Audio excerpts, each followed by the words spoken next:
வணக்கம். VHP news செய்திகளில் ஆன்மீக மற்றும் அரசியல் செய்திகளுக்காக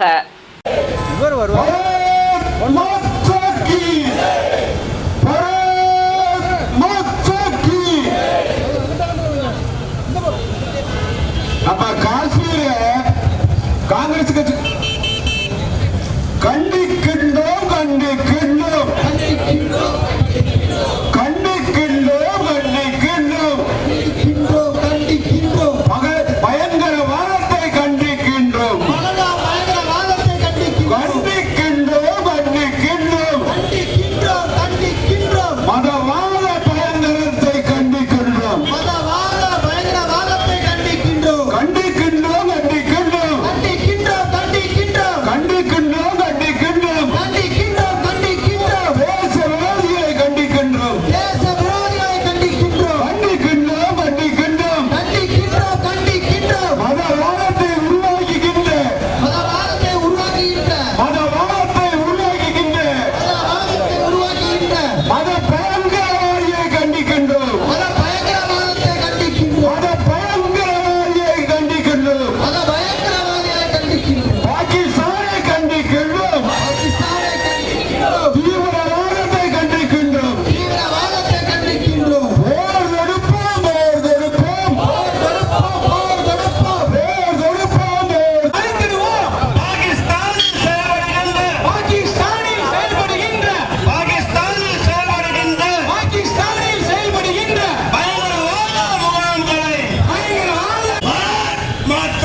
நமக்கெல்லாம் ஒரு சிறப்பான ஒரு உரை நிகழ்த்துவதற்காக இந்த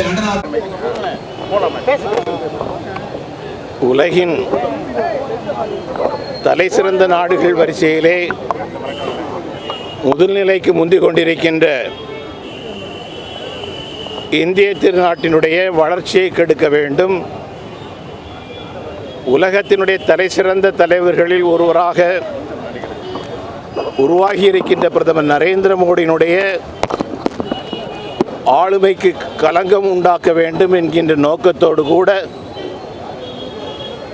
பாகிஸ்தானத்தைச் சேர்ந்த பயங்கரவாதிகளுடைய துணையோடு பஹல்காம் பகுதியிலே மிகப்பெரிய தாக்குதலை முஸ்லீம் பயங்கரவாதிகள் செய்திருக்கின்றார்கள். அந்த பயங்கரவாதிகள் மீது கடும் நடவடிக்கை எடுக்கப்பட வேண்டும். ஒன்றும் அறியாத அப்பாவி மக்கள், சுற்றுலா சென்றவர்கள் 26 பேர் கொல்லப்பட்டிருக்கின்றார்கள். கொல்லப்பட்ட அந்த 26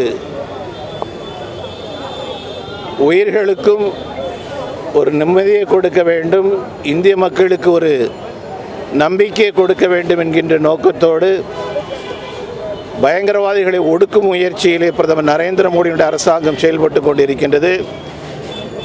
பயங்கரவாதிகள் தமிழகத்தில் இருந்து இலங்கைக்கு தப்பி சென்றதாக ஒரு செய்தி தொடர்ந்து 2-3 நாட்களாக வந்து கொண்டிருக்கின்றது. அவர்கள் இலங்கைக்கு தான் சென்றார்களா அல்லது தமிழகம்தான் தங்களுக்கு பாதுகாப்பான இடம் என்று சொல்லி அந்த பயங்கரவாதிகள் இங்கேயே தங்கியிருக்கின்றார்களா? பங்களாதேசத்திலிருந்து ஆயிரக்கணக்கான பங்களாதேசிகள் தமிழகத்திலே கூலி வேலை செய்வதற்கென்று சொல்லி வந்திருக்கின்றார்கள். உண்மையிலேயே அவர்கள் கூலி வேலை செய்வதற்கு வந்தார்களா அல்லது கூலிக்கு களமிறங்கி உளவு பார்ப்பதற்காக வந்திருக்கின்றார்களா? இது போன்ற விஷயங்களை எல்லாம் ஆய்ந்து அறிந்து தெரிந்து பயங்கரவாதிகளை, பங்களாதேஷிகளை, பாகிஸ்தான் பயங்கரவாதிகளை இது மண்ணிலிருந்து அகற்ற வேண்டிய பொறுப்பு தமிழக அரசாங்கத்திற்கும் இருந்து கொண்டிருக்கின்றது. ஆகவே பிரதமர் நரேந்திர மோடி அவர்கள் நாட்டை காப்பதற்கு, மக்களை காப்பதற்கு எடுக்கக்கூடிய அனைத்து முயற்சிகளிலும் 8 கோடி தமிழர்களும் ஒன்று சேர்ந்து நிற்கின்றோம் என்கின்ற ஒரு செய்தியை, ஒரு நம்பிக்கை அவருக்கு கொடுக்க வேண்டும் என்பதற்காக இன்று இந்த விழிப்புணர்வு போராட்டம் நடைபெற்றது. இதில் கலந்து கொண்ட அத்தனை பேருக்கும் என்னுடைய வாழ்த்துக்களையும் பாராட்டுகளையும் தெரிவித்துக் கொள்கிறேன்.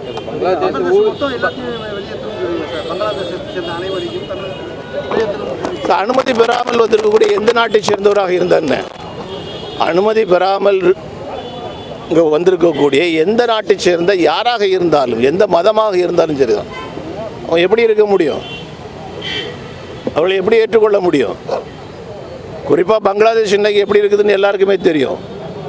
1971 அந்த நாட்டை உருவாக்கி கொடுப்பதற்காக நம்முடைய நாடு எந்த அளவுக்கு உயிர் சேதங்களையும், இராணுவ உயிர் சேதங்களையும், இழப்புகளையும் நாம் சந்தித்தோங்கிறது உலகம் முழுக்க தெரிஞ்ச ஒரு விஷயம். இனி அவர்கள் நன்றி கொண்டவர்களாக இருந்து கொண்டிருக்கின்றார்கள். நமக்கு எதிராக செயல்படக்கூடிய அளவுக்கு சூழ்நிலைகள் இருந்து கொண்டிருக்கின்றன. அப்போ அங்கேருந்து வந்திருக்கக்கூடியவங்க எதற்காக வந்தார்கள், என்ன செய்துக்கிட்டு இருக்காங்க, என்ன பண்ண போகிறாங்க, யாருக்கும் தெரியாது. அவங்கள எப்படி வச்சுட்டு இருக்க முடியும்? மதுரை ஆதீனம் அவருடைய கார் விபத்தை வந்து சாதாரண விபத்தை ஒரு மத கலவரத்தை உண்டு பண்ணுறான்னு சொல்லி எல்லாருமே வந்து காவல் நிலையத்தில் அவர் மேலே வழக்கு பதிவு செய்யப்படுது. வணக்கத்திற்குரிய மதுரை ஆதீனம் அவர்கள், சுவாமிஜி அவர்கள்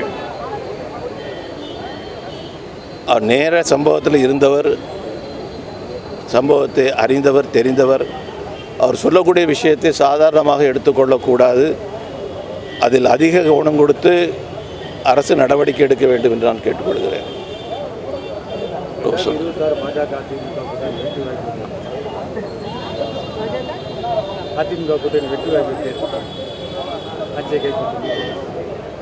உங்களுடைய வாக்கு பொன் வாக்காக இருக்கட்டும்.